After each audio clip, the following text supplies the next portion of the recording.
7 de la mañana, 19 minutos. Buenos días, bienvenidos. Horario atípico de Mañanas Blue. Después de la clasificación de Colombia, de la selección femenina Tocayo, a octavos de final de la Copa Mundial, el próximo partido más madrugaditos que hoy. Sí, señor.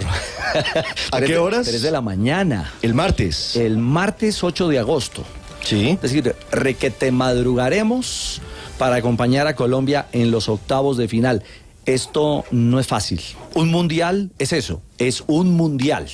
Cada quien se juega su batalla. Mire que escuchábamos hace instantes, Ricardo, a Catalina Usme, y no se mete mentiras. No fue un buen partido en la primera parte para Colombia, se mejoró en el segundo tiempo, pero aguantó Marruecos y dejó afuera a Alemania. Otro palo en el Mundial. Claro, sumado al de Brasil Así hace es. 24 horas.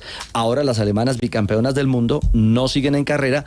Nosotros sí, con Colombia frente a Jamaica, que es la otra gran sensación del Mundial. En minutos ampliamos la información. Colombia perdió hoy 1-0 contra Marruecos, pero está en los octavos de final como primera de su zona.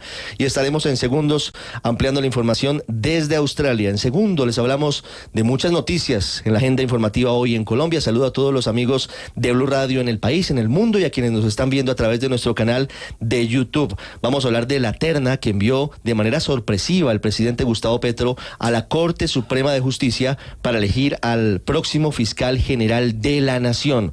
Como ustedes lo han conocido, con 3 mujeres, 3 exfiscales: Ángela María Buitrago, Amparo Cerón y Amelia Pérez Parra, con una petición a la Corte anticipada para que, si algún miembro de la familia del presidente Petro es investigado, la Corte nombre un fiscal ad hoc. Vamos a hablar de las consecuencias políticas, del análisis jurídico de esta determinación del jefe del Estado. En segundos vamos a hablar también de lo que pasará hoy a las 2:30 de la tarde, cuando se reanuda la audiencia contra Nicolás Petro y contra Daysuris Vázquez. Ese será el momento de la verdad en el que la Fiscalía dirá si Nicolás Petro finalmente queda en libertad o le dan casa por cárcel, y si su colaboración será o no efectiva, si tiene suficientes elementos de prueba para involucrar, para delatar a otras personas en escándalos de corrupción, como lo prometió hace 2 días, diciendo que lo hace por su familia y por su bebé que está en camino. Les hablaré del nuevo integrante del gabinete del presidente Gustavo Petro, Juan David Correa, quien había sido editor de Planeta y que había salido en medio de una situación que se presentó con un libro. Ahora es retomado por el presidente, un hombre muy conocido en el mundo de la cultura, literato, editor de la Universidad de los Andes, que asume en propiedad después de una larguísima espera por parte de artistas y de todos los integrantes de algunos sectores que apoyaron la candidatura del presidente Gustavo Petro el año pasado. Vamos a hablarles en segundos de las primeras 7 horas y 22 minutos del cese el fuego bilateral entre el gobierno nacional y la guerrilla del ELN. Hoy a las 10:30 de la mañana el presidente Gustavo Petro instalará formalmente este cese con integrantes del equipo negociador también de la guerrilla del Ejército de Liberación Nacional.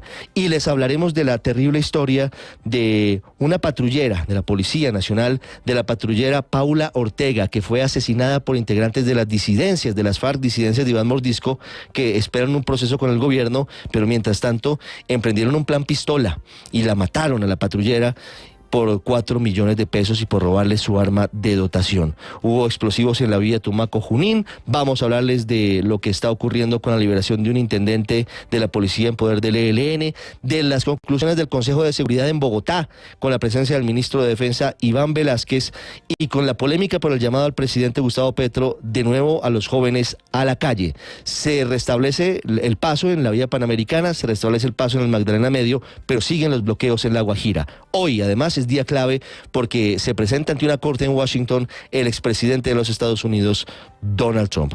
Bienvenidos, es un gusto saludarlos. Vamos a continuación con lo más importante en este resumen, en Voces y Sonidos, en Mañanas Blue. Pierde Colombia 1-0 con Marruecos. Celebra el equipo africano. Pese a la derrota 1-0 frente a Marruecos, la selección Colombia clasificó líder del Grupo H. Colombia se enfrentará a Jamaica el 8 de agosto a las 3 de la mañana. Linda Caicedo.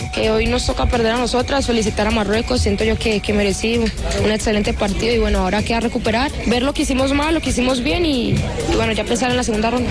Desde la medianoche de este jueves inició formalmente el cese al fuego bilateral entre el gobierno nacional y la guerrilla del ELN, el cual se extenderá por los próximos 6 meses. militares y en el que se suspende cualquier operación ofensiva. Escuchamos al ministro de Defensa, Iván Velásquez. Un cese que signifique solo la suspensión de confrontación armada entre el Ejército de Liberación Nacional o cualquier otra organización armada ilegal y las fuerzas militares no es el cese principal por el que el gobierno quiere apostar. Señores comandantes, es para que sostengamos el servicio y es con ocasión a ese modus operandi mal llamado plan pistola. Asesinaron a otro policía en Colombia. En Neiva, mientras paraba en un semáforo, sicarios le dispararon a la patrullera Paula Cristina Ortega. La rápida reacción de sus compañeros terminó con la captura de sus señalados asesinos, a los que les encontraron 2 pistolas y una granada. El ministro de Defensa, Iván Velásquez. Militares y policías han dado las instrucciones de los mayores cuidados, de la mayor prevención.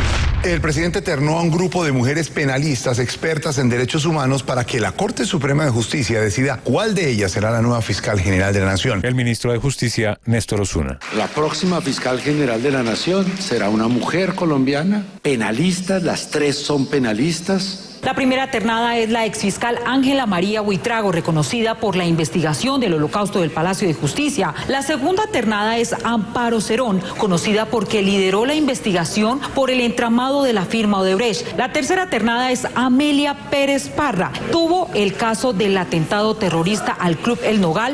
Hoy será un día trascendental para conocer qué va a pasar con Nicolás Petro y Daisuris Vázquez, si entraron o no dineros sucios a la campaña del presidente Gustavo Petro y qué tan de acuerdo se pusieron Dai y Nicolás Petro para colaborar con la justicia y a quienes van a delatar y sobre qué escándalos de corrupción se van a referir. Lo cierto es que la que va a salir bien librada, según el fiscal del caso, es Daisuris Vázquez, quien quedaría libre, fiscal Mario Burgos. Como tercera petición, frente a la solicitud de imposición de medida de aseguramiento, restrictiva de libertad y una no privativa para la señora Daisuris del Carmen Vázquez Castro.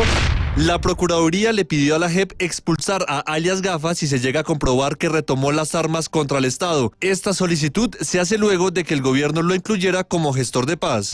El sargento segundo del Ejército, Néstor William Herrera, fue asesinado en el sector Pinares de Dos Quebradas, en Risaralda, en medio de un fleteo. Dice la policía que lo abordaron al menos 4 hombres armados que se estaban moviendo en moto y lo atacaron con armas de fuego. En medio de la investigación se determinó que minutos antes había retirado 45 millones de pesos de un banco en un centro comercial. El jefe guerrillero y comandante de la segunda Marquetalia, Iván Márquez, está vivo. En un mensaje de audio enviado a las tropas de estas disidencias de las FARC, nos parece un contrasentido de la política de paz total, que no se entienda con la manera y la celeridad debidas la decisión y voluntad de nuestra guerrilla de adelantar un proceso de paz. Los 15 países integrantes del Consejo de Seguridad de Naciones Unidas aprobaron por consenso la resolución que amplía el mandato de la misión de verificación de la ONU en el país para monitorear y verificar la implementación del cese al fuego entre el gobierno y el ELN. Este fue el momento de la decisión. El resultado de la votación es el siguiente. El proyecto de resolución recibió 15 votos a favor. El proyecto de resolución ha sido adoptado por unanimidad como resolución 2694 de 2023. El presidente Gustavo Petro aseguró que manifestantes del estallido social siguen en la cárcel porque no hubo manifestaciones reclamando su libertad y aseguró que le gustaría que el viceministro de la Juventud sea uno de los jóvenes que perdió un ojo durante las protestas. Yo le propuse a Gabriela un poco que sea una persona que haya perdido un ojo en el estallido social y que sea capaz de dirigir la juventud con toda la claridad que se necesita como un faro. Ángel Colina fue condenado por el asesinato de la periodista de la ONU, Natalia Castillo. Este fue el momento en el que un juez dictó la sentencia. Para una pena definitiva de 450 meses de prisión. Y en medio de la audiencia donde se conoció la pena de alias Ángelo por el asesinato de Castillo, esto dijo el condenado cuando le preguntaron si presentaría un recurso de apelación a la pena. El recurso que va a poner mi abogada defensora, prácticamente me están condenando de por vida, aquí voy a morirme aquí preso. Se logró levantar el bloqueo en la carretera panamericana a la altura de Piendamó, en Cauca. Se espera que a Popayán y Pasto llegue combustible en las próximas horas. Ministro del Interior, Luis Fernando Velasco. Este gobierno no necesita este tipo de acciones. Nosotros vamos, acudimos, entendemos que las comunidades tienen problemas. Buen trabajo el de los compañeros del Ministerio del Interior en La Guajira. lograron desbloquear la línea férrea. Mientras el gobierno nacional anunciaba que los bloqueos en el departamento de La Guajira se levantaban, allí la comunidad desmintió al ministro del Interior, Luis Fernando Velasco. Nosotros todavía nos encontramos aquí en el punto de bloqueo de Mayapo. Es falso la información de que se levantó el paro. Tras un proceso de diálogo y socialización con la comunidad, finalmente se levantó el bloqueo en la vía entre Bucaramanga y Barrancabermeja. Estás escuchando Blue Radio.